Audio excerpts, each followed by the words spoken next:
I'd like to introduce you to Sebastian Nozzi, who's from Germany. And Sebastian's originally from Argentina, but he lives in Europe, in Germany and Austria, and since late last year.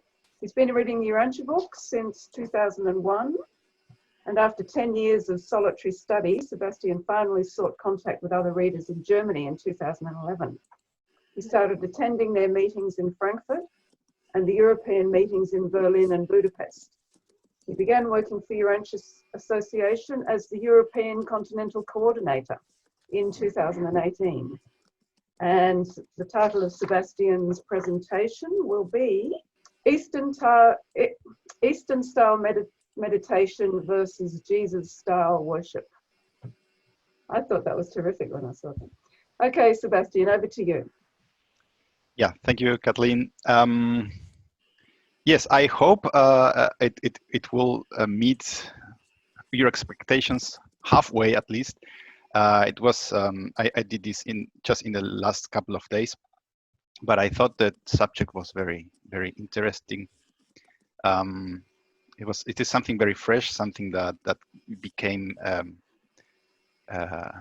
current again in my life in the last few weeks, and well, we'll see during the presentation what it is about. Do you see it now? No, sorry. Yes, we can see it. All right. So at the end, I decided for this name, but in principle, it's the same. How does it compare to prayer and worship? And let's start by making clear some definitions, especially the definition of meditation, because as we will see later, this has changed over the years. It does not mean in the Urantia book, as it is written, what the mainstream culture takes today for meditation to mean. So on the left side, I think you could consider what is meditation from the Urantia book perspective, or as the word was used in the English language in the 30s to 50s, which is to meditate about something, to think about something, to ruminate about something, to put thought on something, right?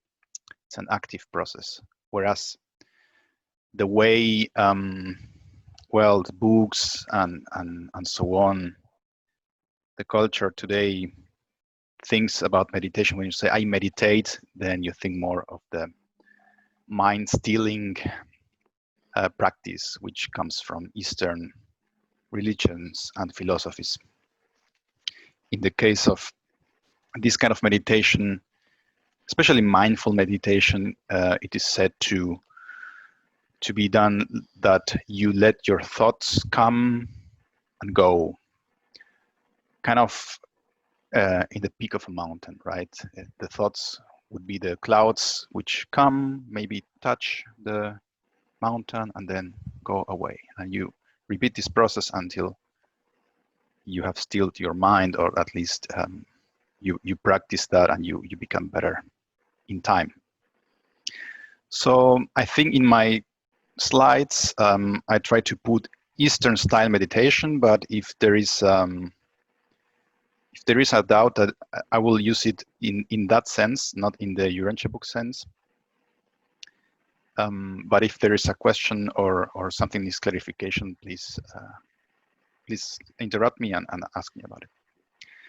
So, with that being said, I would like to continue with what got me into meditation again, because I tried this not so much, just briefly, many years ago. Just one of these things for me that you read on the internet and you try out, and I got good results from that, but I did not pursue it consistently. And until recently, I realized that I was obsessing about many things. Nothing terrible, nothing life-breaking, but I was being obsessive and I didn't have a clear mind. I don't know how many of you have seen the movie Joker. There's this scene where he says to his psychologist, all I have are negative thoughts.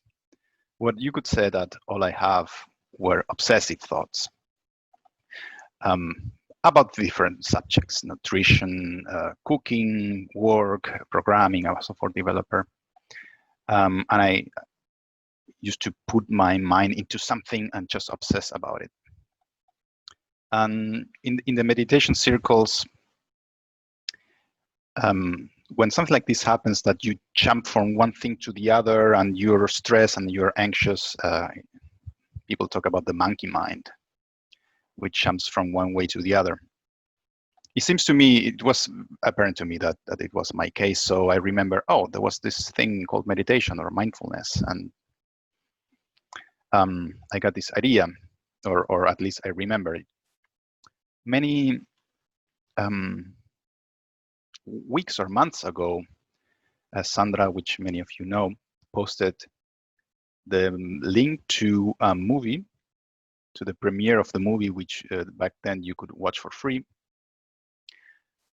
which is this one, My Year of Living Mindfully, which is, as you can see here, it's an experiment by this young woman. She's a journalist, and she made a documentary about her attempt to meditate consistently for 1 year. I watched the first 20 minutes of that at that time, and now, after these weeks, I watched it again, and then I watched also another movie of hers. Something said something? Somebody? Which I also found very interesting, which is more about the mind-body connection in a health-related setting. It advocates more for to include the mind in the healing process of our illness. All very interesting, and I can recommend these movies. And then I continue reading, and of course you read a lot in the internet about the benefits of meditation.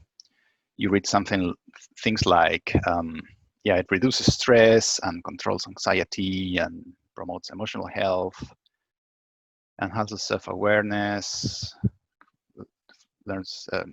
helps with focus, and so on. Improves sleep, which was and still is very important to me. I am not a deep sleeper, and many, many more. You cannot get enough of articles, studies, books, videos in the internet citing the benefits of meditation. I even found a website that lists 76 benefits, and each one backed by a scientific study. This is the link. Well, you see it there. It's very impressive. At this point, I would like to pause a little bit, a couple of minutes, and make a raise of hands or so of how many of you practice meditation or some sort of meditation, be it mindfulness or maybe Qigong, Tai Chi. Okay. I don't see many videos. You can also, yeah, great. Sandra, I knew already. Oh, can I see the participants? Oh, okay, many of you, cool. Somebody wants to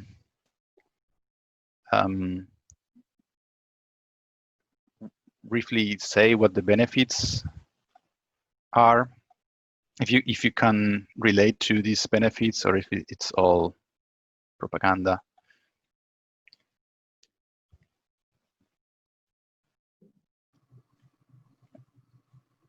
Well, certainly there's peace of mind as a result of meditating, and putting the disturbing, just I would call them ego erupting thoughts aside in an effort to just be quiet or dig deeper into myself.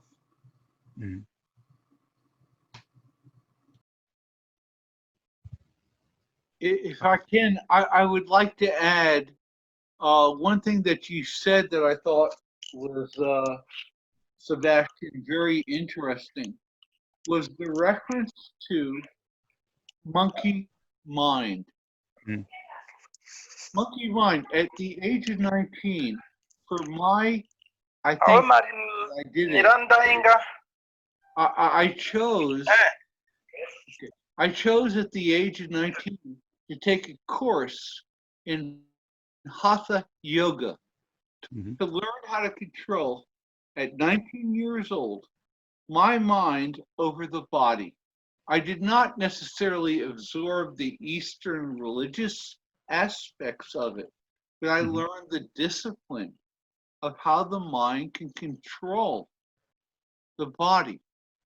And I worked the practice, and I would say after, this is now some 45 years that I did that course, I would say it gave me a new tool of emotional and spiritual balance that works very well for me.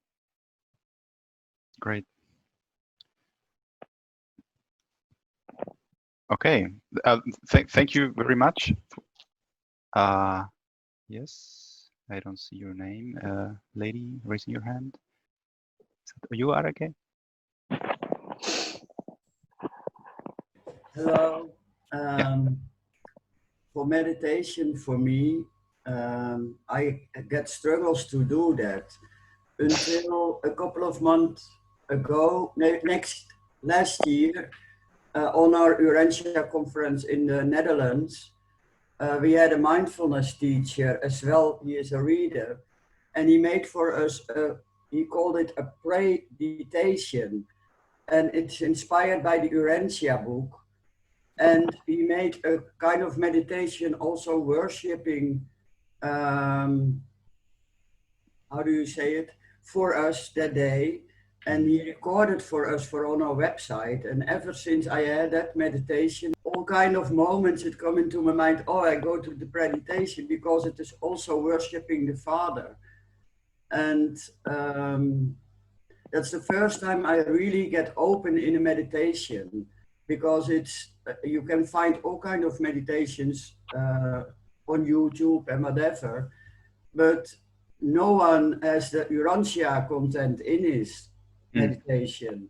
And this one he make for us, especially for the Urantia, and the thought of justice and all kind of stuff is going in his meditation. It's so wonderful that I want to share with you. We're so lucky he made it for our website. And I also asked him, is it possible you make one in English for later on to share with you? That's very interesting.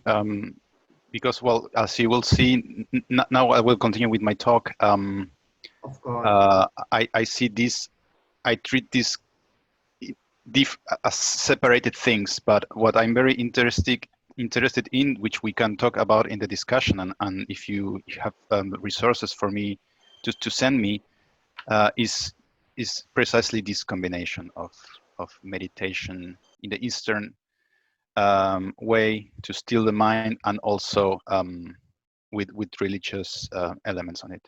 So thank you very much. I will continue now with the presentation, and we will have opportunity to discuss at the end.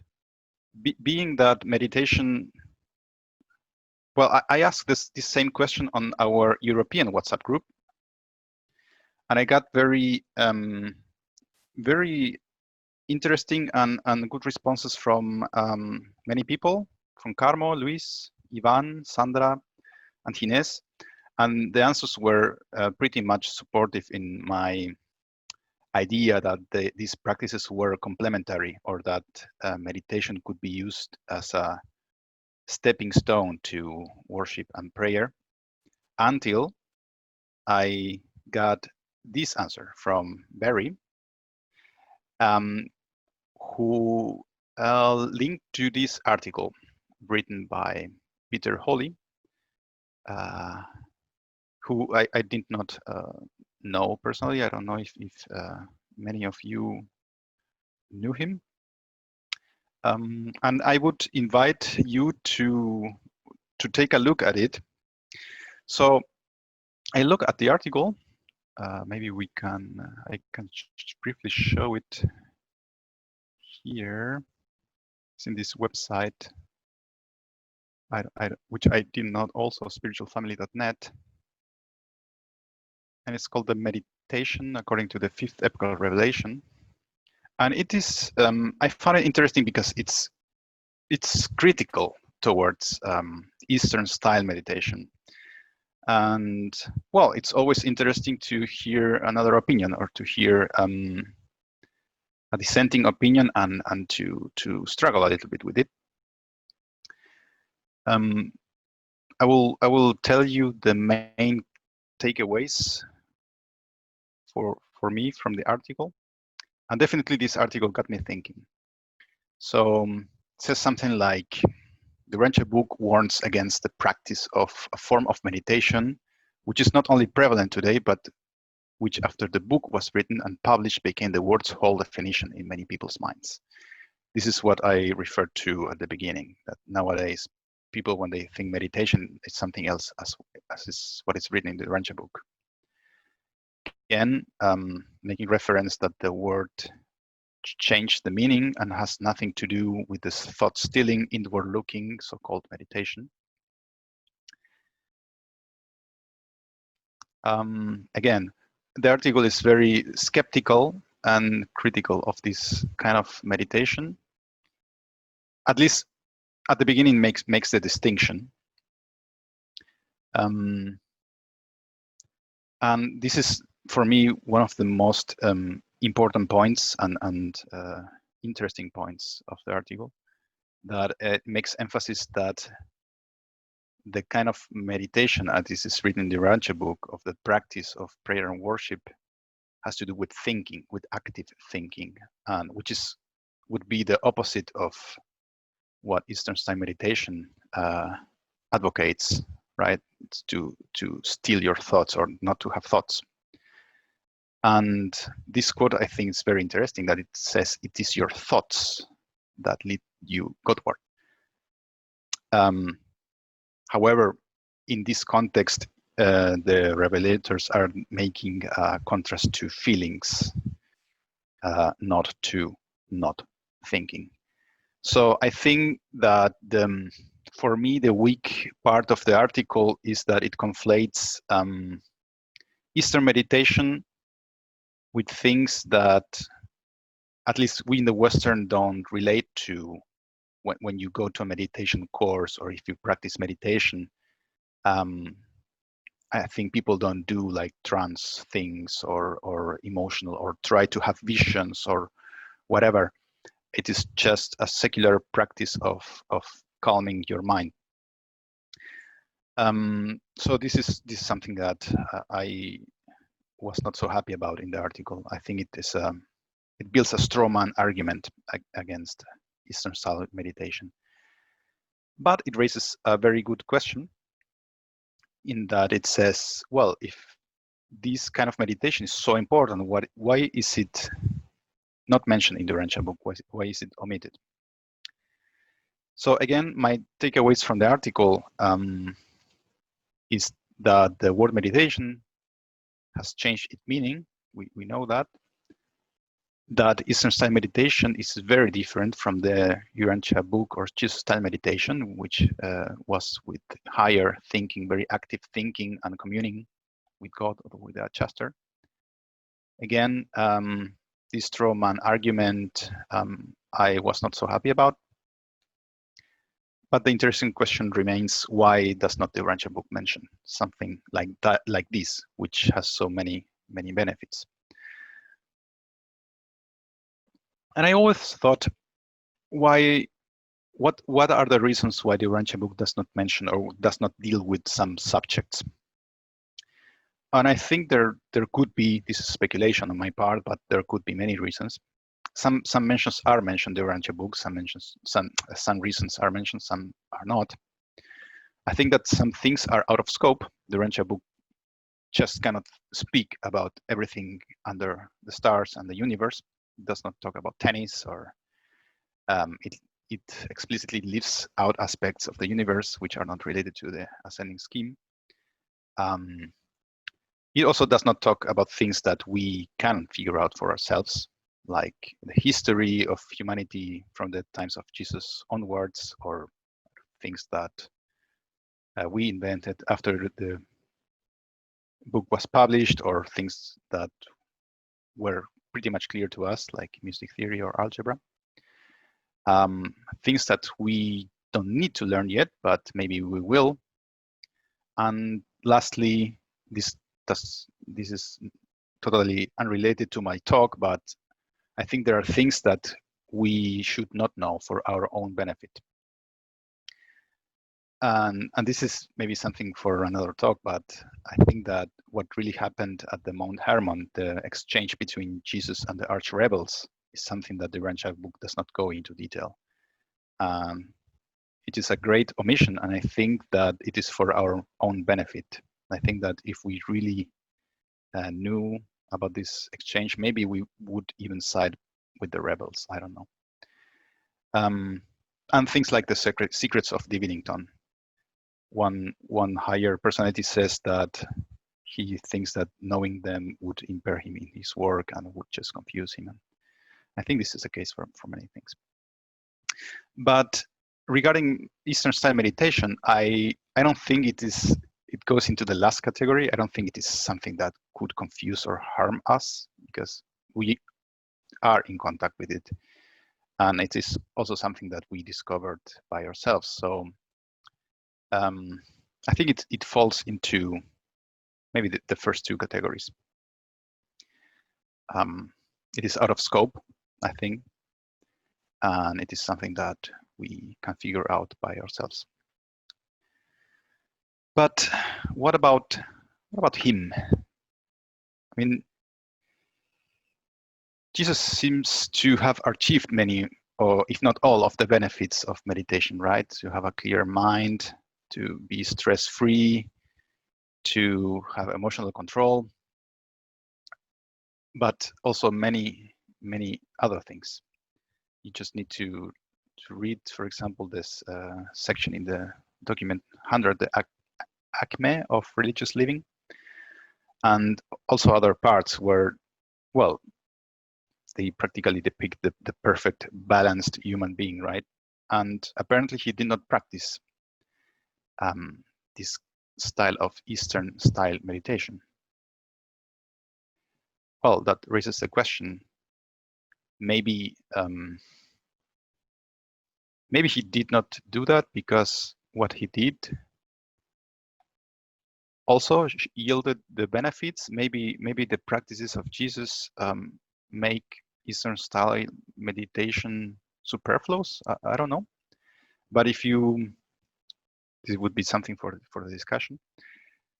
If you look in the Urantia book, through the Urantia book, you see that there are promises for many benefits, many of which sound too good to be true to me, outlandish, something that at least I have not experienced personally in the depth that it is given, but sound very appealing, and something in me tells me that it is true, that it's something that is achievable.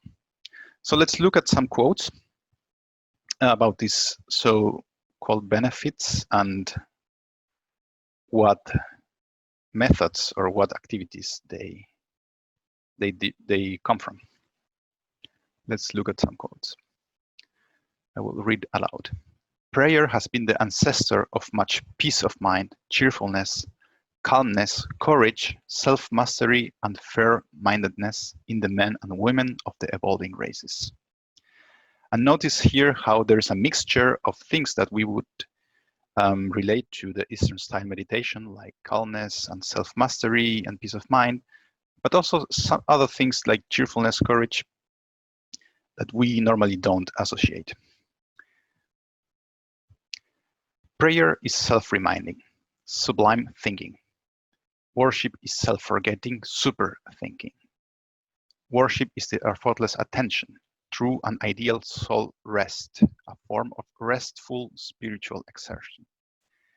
Again, I thank the article from Barry that it pointed out that the meditation, the Jesus-style meditation, has to do with thinking. And I also find it interesting that it brings the concept of rest together with worship. So something that we would meditate in the Eastern sense for, we can attain also apparently through worship. Another quote: believers must increasingly learn how to step aside from the rush of life, escape the harassments of material existence, while they refresh the soul, inspire the mind, and renew the spirit by worshipful communion.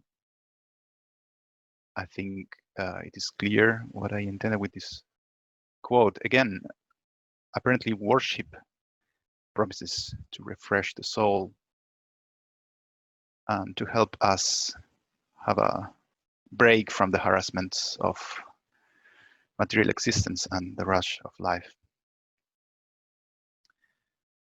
God-knowing individuals are not discouraged by misfortune or downcast by disappointments. Believers are immune to depression, also something that meditation helps in. Depression consequent upon the material upheavals. Spirit livers are not perturbed by the episodes of the material world.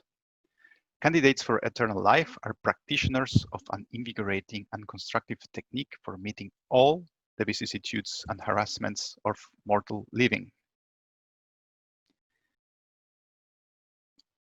One of the most amazing earmarks of religious living is that dynamic and sublime peace.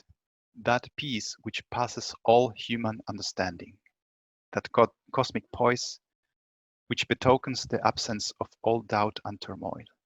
Such levels of spiritual stability are immune to disappointment. Again, it sounds really, really amazing. Also something that apparently, well, Eastern meditation helps in bringing peace, but this kind of peace which passes all human understanding sounds pretty amazing to me. But true religion is a living love, a life of service. The religionist's detachment from much that is purely temporal and trivial never leads to social isolation, and it should not destroy the sense of humor. I will show you next a slide with some pictures, and I know I might be a little bit unfair in what I show you. I just want to point out that maybe what we will see on the left is what we relate to hardcore practitioners of this Eastern style meditation. And I think what we see on the right is the logical consequence of living a religious life, a life of service and love. And I don't mean that the people on the left cannot live also lives of service and love. But I think that if you stay just with meditation, you will not achieve it. So I chose these pictures here. So yeah, we will come to that in a minute. Genuine religion takes nothing away from human existence, but it does add new meanings to all of life. It generates new types of enthusiasm, zeal, and courage. So I think that genuine religion, if we take this to be true, also can add something to meditation as well. There is a part of the Urantia book, which is one of my favorite parts, which is when Jesus talks to the young man who was afraid in the way to Rome. Because, well,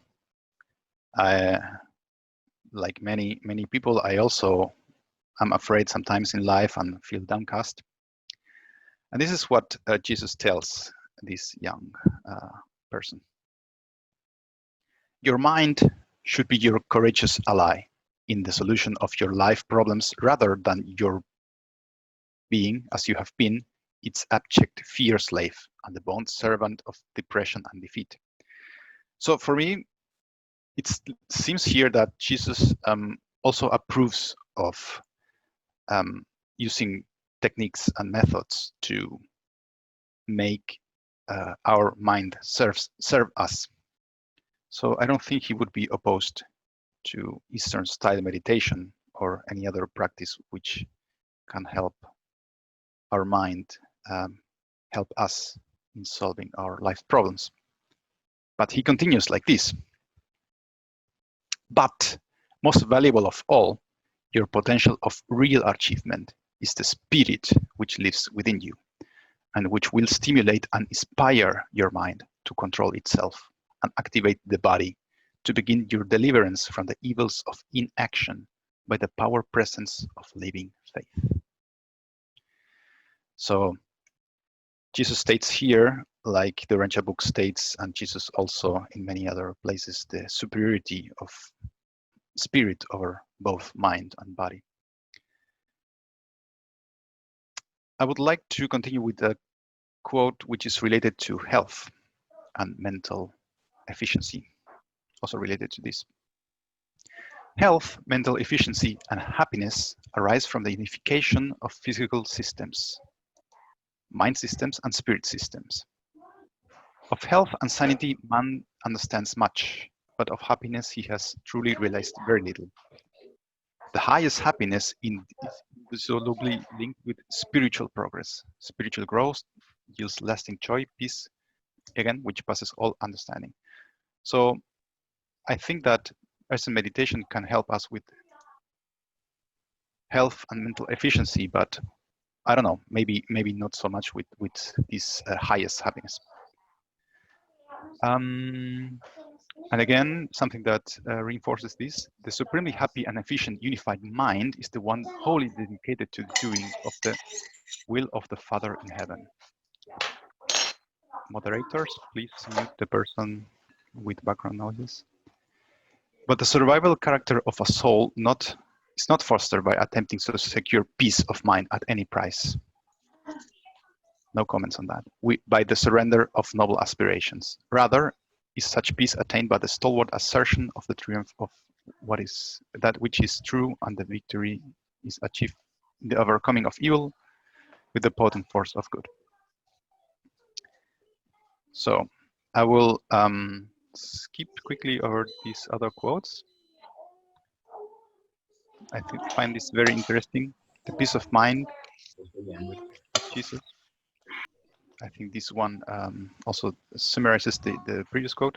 The peace of Jesus is then the peace and assurance of a son who fully believes that his career for time and eternity is safely and wholly in the care and keeping of an all-wise, all-loving, and all-powerful Spirit Father.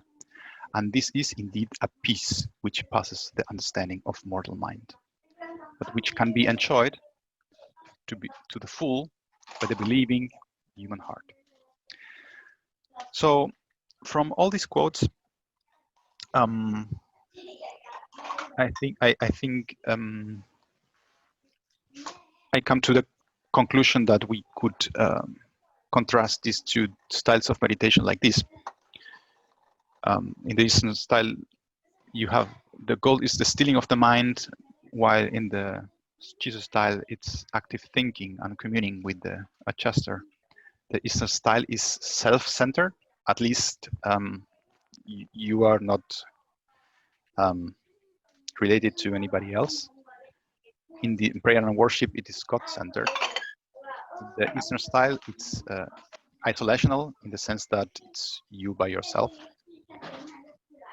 In the Jesus style, it's relational. You talk and commune with God. In the Eastern style, I think this is very subjective what I'm saying here, but I think it definitely affects the brain and in that the body in a positive way. But I think with prayer and worship, through the exchange with the thought adjuster, it also affects your soul. So I wonder if this could be the case, again, that Eastern style meditation promises these things: stress reduction, emotional control, and all this whole battery of benefits. And at the end of the day, affects the brain activity and indirectly the physical realm. And prayer, worship, and service. We saw the life of service and active love offers, in addition, this all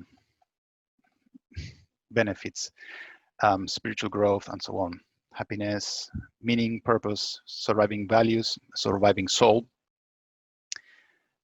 It's more in the spiritual, mental in realm, in contrast to mental, physical, which would have more to do with the brain. And at this point, I wanted to say that I think in prayer and worship, because it is relational, it is wrong to talk about benefits. I think that when we engage on it, we don't do it, oh, well, just that I have benefits and yeah, that's the main goal, in an egoistical way. I think it doesn't work like that. And even if you go with that mindset, it won't work. God will not talk to you. The big difference, but a very important difference, is that in prayer worship, you're relating to somebody else. Whereas in Eastern style meditation, it is a practice of something. You are training your mind. It is like practicing an instrument or doing sports or so, which nothing wrong with that. But qualitatively, we are talking about different things, right? One thing is to practice something with your own mind, and the other is to have an exchange with a spiritual personality. Yeah. So I would say this Eastern style meditation transforms your brain, whereas prayer, worship, and service, by the way, service, you're also relating to other people, changes your brain and transforms your soul. Again, to emphasize the fact that we are exchanging with somebody, or, well, not just somebody, with the thought adjuster or God the Father, right? The Spirit of the Father speaks best to man when the human mind is in an attitude of true worship. And we, as we see here in the next one, it is a communion. And with worship, we are assenting to be spiritualized ourselves by God. And one of the personalities asks, why not allow the adjusters to spiritualize your thinking? But this is something that we have to be willing to happen. But the question is, why is it so difficult? In my brief meditation attempts, I realized it was very easy for me to start meditating or do some Tai Chi or Qigong, but worship and prayer is more difficult. And as I said before, well, not as I said before, but I think this quote really puts it clearly that, well, it is difficult because we have this animal heritage on the one hand, so there is effort in doing that. So this is the slothful animal mind. But on the other hand, it is a matter of practice, right? This is something that we have to practice. And it becomes easier with time. But as I said before, I think that the main difference, and which makes it more difficult, is that this is a solo activity or solo practice, and this is a coordinated activity. And this is, I think, also why it takes more effort. But then, is one superior to the other? Or are we comparing apples to oranges? And Jesus had one test when he was young. What does it do for the human soul? Does it bring God to man? Does it bring man to God? And I would say that maybe Eastern style meditation in and by itself, I'm not talking about the ones of you that use it and as a stepping stone. I think it does not. But so is it with many other activities, right? Like sports, cooking, and washing your car, and taking a nap, and many other non-spiritual activities. But yeah, well, but it could be used for a spiritual purpose. If you do it for God, then even, I don't know, you could wash your car and dedicate it to the order of the universe. I don't know. So in conclusion, and I hope we have some time for discussion, I think that Eastern style meditation is very good for what it is trying to achieve, to train the mind to bring peace to it. And to paraphrase a quote from the Urantia book about Buddhism, those who engage in it, in meditation in this case, live better lives than many who do not. I think that it is the case for meditation as it is the case for Buddhism. But I think that for a true believer, it cannot be the end of the road. We cannot be stuck with meditation. I think that for us that know God, we know that we can only be fulfilled by having an active and living relationship with Him, which transforms ourselves and evolves our souls. And also that we need this aspect of actively loving and serving our human fellow beings on earth. To paraphrase Jesus when he talked to the Greek philosophers, this could be prayer and meditation, talking to Eastern style meditation. Where you leave off, we begin. So with that said, thank you very much. And we would have hopefully now time for discussion. Thank you. Sebastian, thank you so much. That was really, really good. Very thoughtful. Any questions for Sebastian? Or comments? Comments? My name is Kwejo, and I'm speaking from Ghana, West Africa. Yes. Meditation is one of the most interesting topics I always vibe with, and I'm very grateful for what you've shared. Is something that I've known, but I've not been able to find words to express. Yes, there are very, very good Eastern meditators like Osho and Sadhguru. I've been doing meditation for some number of years now, so I'm quite conversant with some of the key figures of meditation, especially from the East. Mm-hmm. Osho made a very remarkable statement, and till date, your presentation today has made me realize exactly what I've been wanting to express, but I've not been able to find words to. I mean, Osho said he has been to the very extremes of spirituality. And if he says he has been to the very extremes of spirituality, what he actually means is that he has meditated to the very extremes and he did not find God. What he found was godliness. And Sadhguru has made statements in this regard. When Eastern meditators meditate, like you rightfully mentioned, they focus on the self, because most of them have a challenge with believing in the personality of God, like the Urantia book clearly states that God is a personality. We have some Christian scientists who also believe that God is not a personality, but God is divine principles. But the Urantia book makes it very clear that you cannot pray to a chemical equation, or you cannot pray to a formula which runs the whole universe. The Urantia book makes it very clear that God, being a bestower of personality, is actually a personality himself. Yeah. So the Jesus type of meditation, which is prayer and worship, becomes the most ideal form or type of meditation one can engage in to find appreciable results, in the sense that you commune with a real being. You know, there's a coordination between you and a real being out there. Because we believe in the fatherhood of God and the brotherhood of man, we cannot limit ourselves to any type of meditation apart from the Jesus type, where there's a real communication between our souls or our being and the being outside there.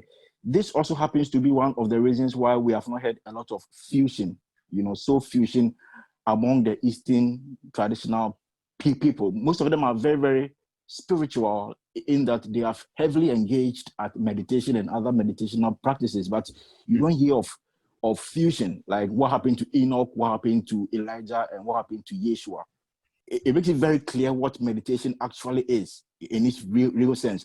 You cannot practice a godless meditation, which I think is what most of our Eastern brothers do. They practice a godless meditation in the fact that they focus on the self instead of focusing on the thought adjuster, which actually lives in them. They have a feeling, they spiritually know that there's some inner awesomeness, or there's some spiritual force which lives in them. They feel it even more than most of our brothers in Western traditions and cultures. Most religious people who live in the West, know God more and more in the mind than in the spirit. But our Eastern brothers, like Jesus referred to Siddhartha Gautama in the Urantia book, that he knew God so much in spirit, but he failed clearly to recognize God not in the mind. Person. Yeah. Yes. Aha. Yeah.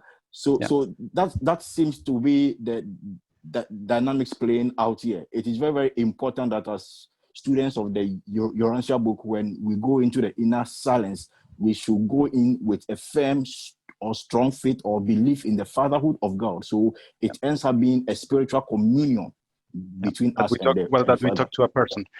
Kwajo, Right. thank you very much for your comment. There are other people that raised their hands, so thank you very much. Yeah. And we don't have so much time. We can exchange if you want privately still about this. Sure. Yeah, Sebastian, let me say, I mentioned my early training in Hatha Yoga of understanding the power of a meditative state of peace, tranquility, and centeredness. It gives you great power.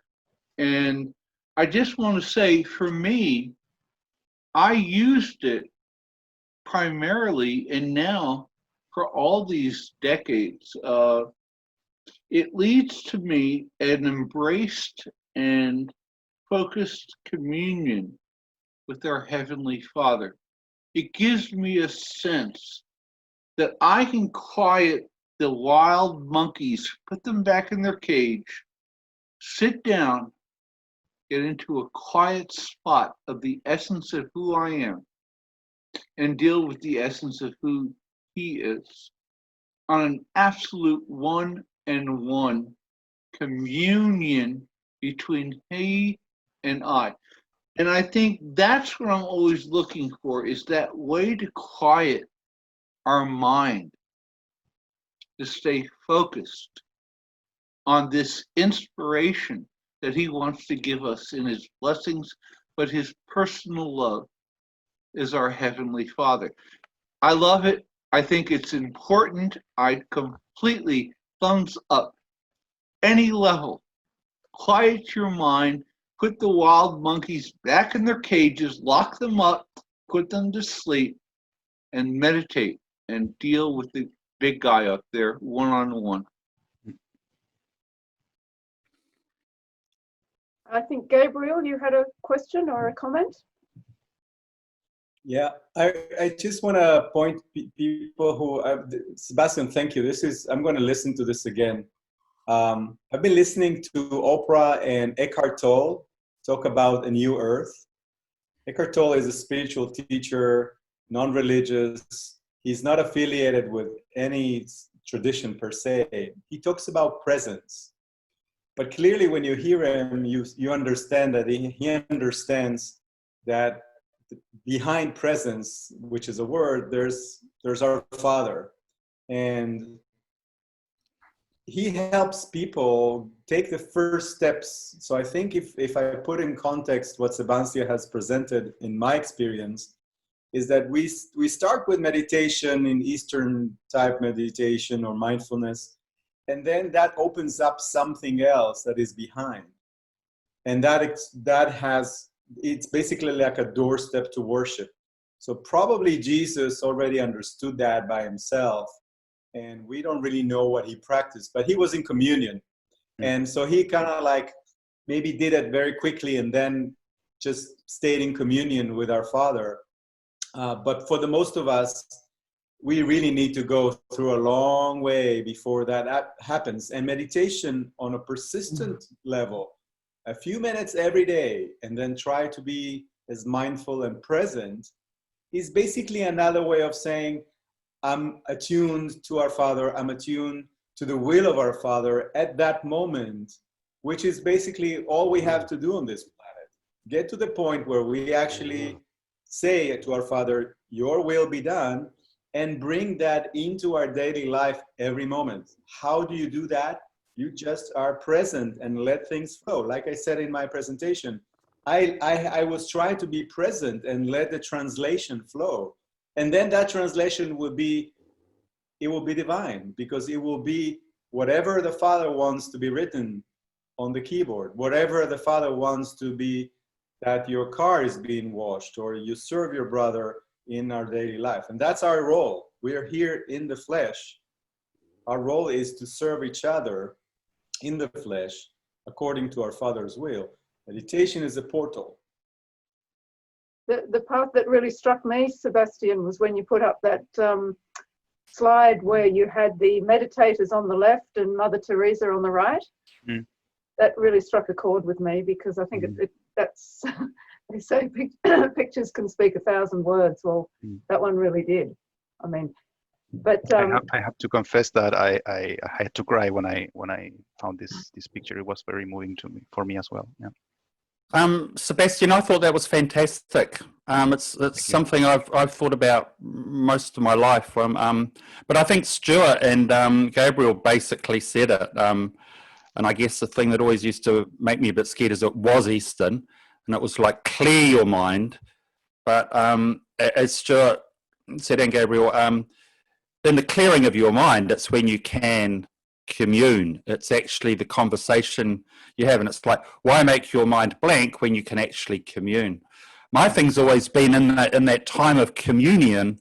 What is me, my other ego, or what conversation am I having with myself, and what conversation is perhaps, well, dare I say it, maybe the thought adjuster communicating with me, and me actually having this communion or this, but I think we all know the times when you actually do just sit quietly and you think in that mind space, not with emotion or all of those things, but things do come to you, and I've found that quite amazing in my life. But anyway, yeah, thanks. That was a great great presentation. I've got a friend down in Melbourne who's actually teaching children to meditate, and she's read a little bit of the Urantia book, but we've had some kind of conversations about it. So it was really, you just made it really, yeah, it was great. Thank you very much.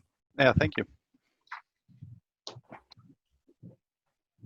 Okay, well, our time is up, and thank you so much, Sebastian. There was just so much in that. I think I could talk to you for another hour on that one. Yeah.